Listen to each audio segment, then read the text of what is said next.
¿Existe este libro? ¿Y este boli? Todos los que estéis viendo esto, evidentemente vais a decir que sí, pero estas no son unas preguntas que son poco importantes y que se deben responder a la ligera. En este vídeo lo que vamos a tratar de ver es el origen de la pregunta por la existencia de las cosas. Para ello trataremos de ver tres aspectos que son fundamentales para poder comprender realmente esta pregunta. Lo primero que haremos será adentrarnos en el área que se encarga de responder este tipo de preguntas. Esta es la metafísica. Después de esto comentaremos dos aspectos que son fundamentales para hablar de la cuestión de la existencia, que son los conceptos de esencia y de apariencia. Para acabar el vídeo hablaremos de un autor que daría una respuesta más o menos detallada acerca de esta cuestión, Platón. Pero ha llegado el momento de hacer la pregunta más importante en este vídeo. ¿Tienes ya tu café? Yo voy a por el mío. Muy bien, lo primero que hemos de hacer es comentar acerca de la disciplina que se encarga de la cuestión de la existencia. Esta es la metafísica. Establecer una definición de metafísica que se amolde a todos los autores es algo bastante complejo, pero más o menos la metafísica se preocupa de dar respuesta a cuestiones acerca del ser en general, preguntándose así qué es el ser o cuáles son sus causas. Otras cuestiones clásicas de la metafísica es el porqué del ser, o como veremos en este vídeo, veremos la relación entre ente, esencia y existencia. No entiendo eso del ser en general. ¿Qué es eso? Vale, bien, empecemos. El problema del ser es muy complicado y aunque sí está bastante relacionado con este tema, es un poco difícil de explicarlo. Habría que hablar de muchísimos conceptos y realmente no podríamos acabar de conectarlo del todo en este vídeo. Así realmente, aunque no vamos a tratar el tema del ser en general, sí vamos a hablar de un concepto bastante importante dentro de la metafísica que es fundamental para poder hablar del concepto de existencia.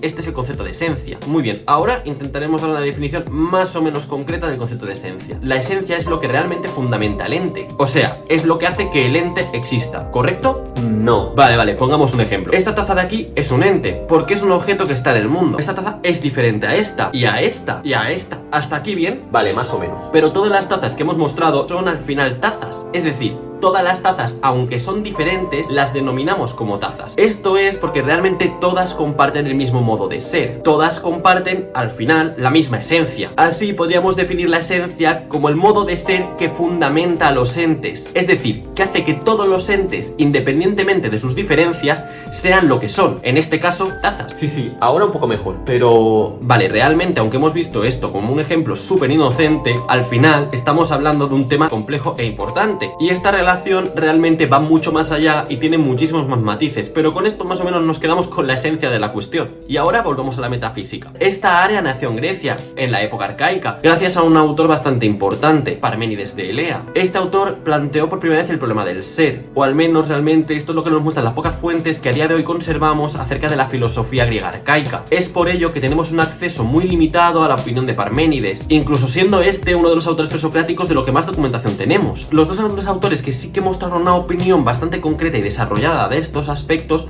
son Platón y Aristóteles, siendo estos los dos grandes protagonistas de la filosofía clásica griega. Realmente en este vídeo hablaremos sobre todo del primero. Vale, a ver, una pregunta, ¿y Aristóteles qué? Realmente no hay muchas razones del por qué hablar de Platón y no de Aristóteles, pero sí podemos enumerar dos que son bastante importantes en este vídeo. La primera es por un tema de extensión. Si habláramos de los dos autores de una forma más o menos concreta, este vídeo sería más bien un documental, y no queremos eso. Pero por otro lado hay un tema que es bastante esencial y es muy importante cuando estudiamos a estos autores. Lo primero que vamos a decir es que Platón fue anterior a Aristóteles, es más, fue su maestro. Y lo segundo es que Aristóteles, para justificar muchas de sus opiniones, lo que hacía era utilizar argumentos previos que habían sido aceptados por filósofos anteriores o rechazados por los mismos. Es decir, Aristóteles había nombrado muchas veces a Platón y a los platónicos para poder así dar credibilidad a sus posturas. Esto se ve claramente en su libro La Metafísica, que a decir verdad no es un libro escrito por Aristóteles, sino que realmente es una recopilación de sus lecciones en las que hablaba acerca de temas que a día de hoy consideramos metafísicos. Con esto lo que realmente queremos decir es que no estamos escogiendo a Platón porque nos parezca más interesante. Es más, comparar autores tan grandes como Platón o Aristóteles y decir que uno u otro es más interesante o importante no tendría ningún sentido. Bien, volviendo a la pregunta por la existencia de las cosas. En este punto adquiere bastante importancia una dualidad muy interesante. La dualidad entre los conceptos de esencia y apariencia. ¿Te acuerdas realmente de lo que era la esencia? Sí, eso de las tazas, ¿no? Sí, exactamente. La esencia es lo que acaba fundamentando todos los entes. Es lo que hace, por ejemplo, que todas las mesas que hay en el mundo sean consideradas mesas,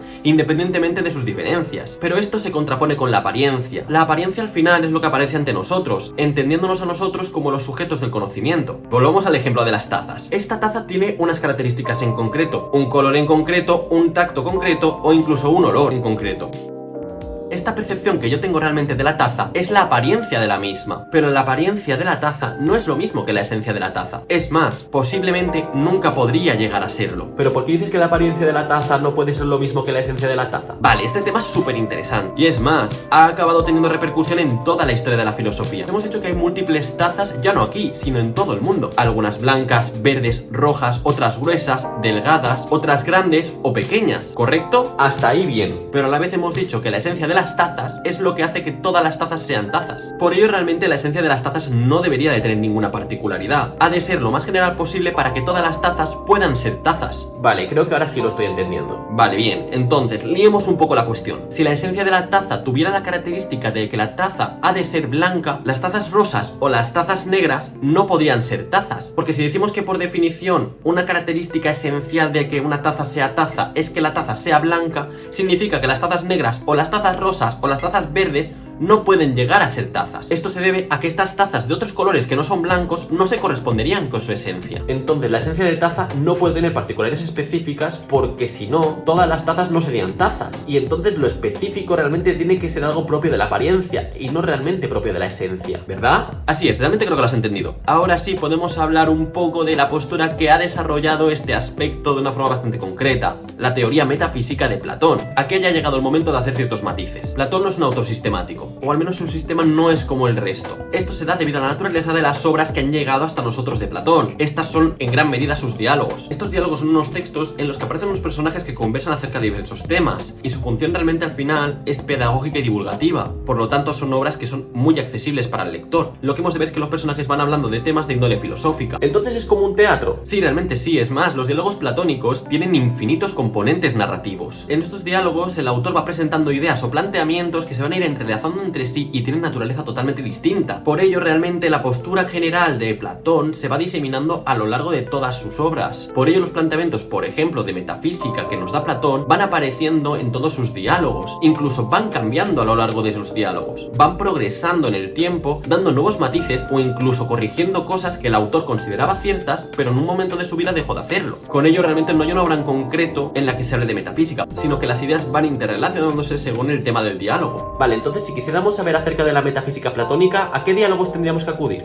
Tal vez los más citados sean el Fedón, la República o la primera parte del Fedro, pero es verdad que para conocer realmente las posturas de Platón es mejor acudir también a un manual de referencia que más o menos te solvente la situación. A día de hoy hay numerosos manuales que son una barbaridad acerca de la obra platónica. Uno de los más utilizados suele ser el de Guthrie. Bueno, vamos a hablar del tema del vídeo, pero primero un aviso. No vamos a tratar todos los temas acerca de la metafísica de Platón, porque realmente hay muchísimos aspectos súper interesantes en este autor y realmente sería imposible tratarlos en profundidad en un vídeo. Lo que trataremos de hacer en este vídeo será hacer una pequeña introducción en la metafísica de Platón para que en vídeos posteriores todo sea un poco más fácil de entender. Vale, empecemos. ¿Recuerdas realmente la distinción que habíamos hecho entre apariencia y esencia? Claro, realmente lo he dicho antes, eso de las tazas, ¿no? Vale, pues esta distinción es muy importante. Es más, cuando hablamos de Platón, realmente siempre solemos hacer referencia a este tema. Platón lo trata de una forma bastante particular, haciendo una división entre lo que él denomina el mundo sensible y el mundo inteligible, o también denominados el mundo de las apariencias o el mundo de las esencias. Había dos mundos, como si fueran dos universos separados.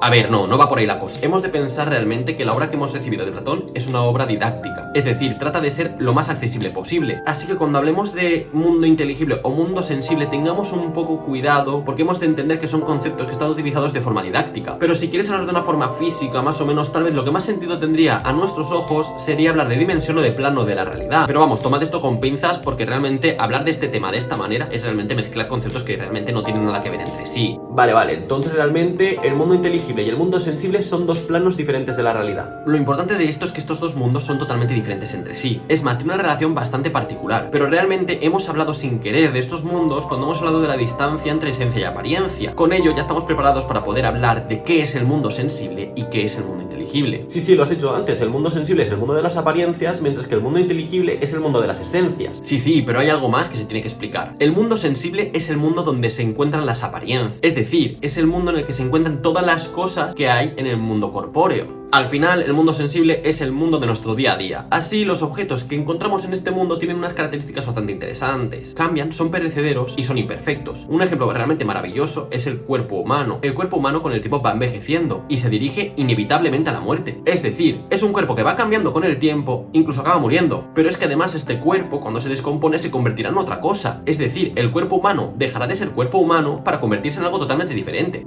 Vale, y realmente a Platón esto no le hace mucha gracia. Además, Platón nos dice que el ser humano puede acceder al mundo sensible gracias a los sentidos. Y esto tampoco le gusta demasiado. ¿Por qué? Pues porque los sentidos mienten. ¿Cómo? No, a ver, no siempre. Vamos a poner algún ejemplo que va a hacerlo bastante fácil de entender. Imagínate que estás en el desierto y de repente ves un oasis a lo lejos. Lo estás viendo con tus propios ojos. Es más, planteas que es real. Pero cuando te vas acercando a él, al final llega al punto que descubres que ese oasis era solo una ilusión. Lo habías visto, pero no es real. Tus sentidos te pueden jugar más las pasadas, te pueden dar información errónea del mundo. Y Platón era totalmente consciente de esto. Esto hace que a Platón no le gusten ni los sentidos ni las cosas que ellos encuentran. Es decir, el mundo sensible a Platón no le gustaba. Vale, guay. ¿Y el otro mundo? Exacto, ahí está el tema. Mientras que en el mundo sensible encontramos las apariencias de los objetos, el mundo inteligible está formado por la esencia de los mismos. En el mundo inteligible encontramos objetos inteligibles que fundamentan la existencia de los objetos del mundo sensible. Estos objetos inteligibles los denominamos ideas. A este mundo solo podemos acceder mediante nuestro intelecto o razón. Y recordemos que la esencia ha de ser diferente a las apariencias. Por ello, las características más importantes de las ideas son las siguientes. Las ideas son perfectas, inalterables y eternas. Las ideas no aceptan el cambio, porque la esencia de la taza ha de ser siempre la esencia de la taza. Las ideas son eternas. No importa cuánto tiempo pase, siempre una taza será una taza. Estas características al final son imprescindibles para que, por ejemplo, todos los gatos,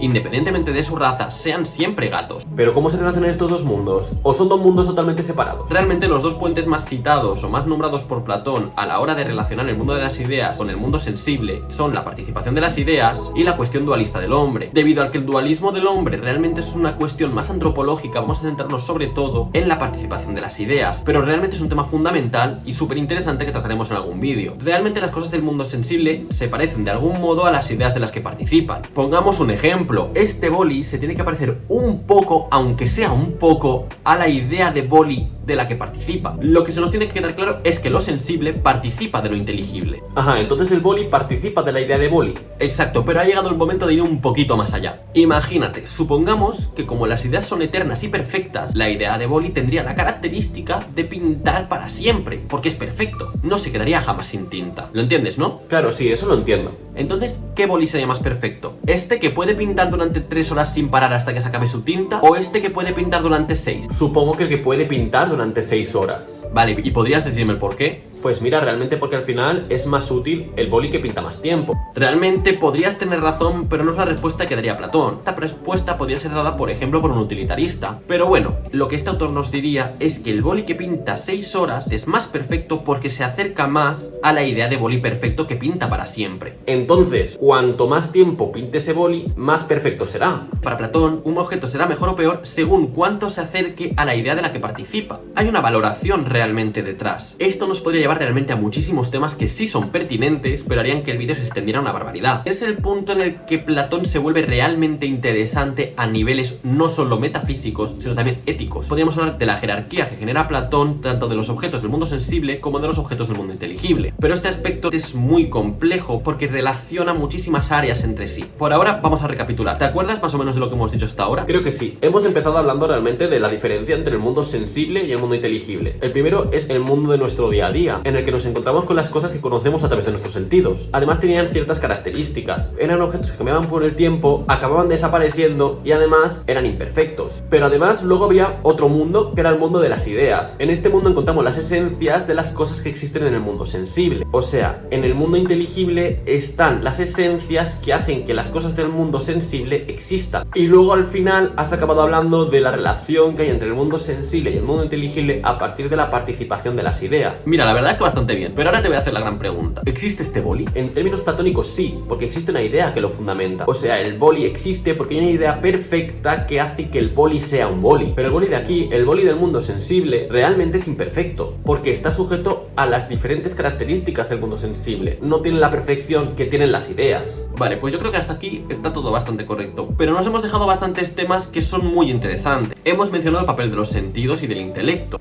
Y esto nos lleva a plantearnos cuáles son las consideraciones acerca de la teoría del conocimiento que genera Platón. También hemos citado el tema del dualismo antropológico, pero ¿qué significa realmente esto? Y por último, realmente nos queda completar todo el tema de la jerarquía platónica respecto a los sujetos sensibles e inteligibles. Esto y mucho más lo tenemos que dejar para otros cafés. ¡Chao! Después de esto nos plantearemos... No, no voy a decir eso, qué vergüenza. Un momento.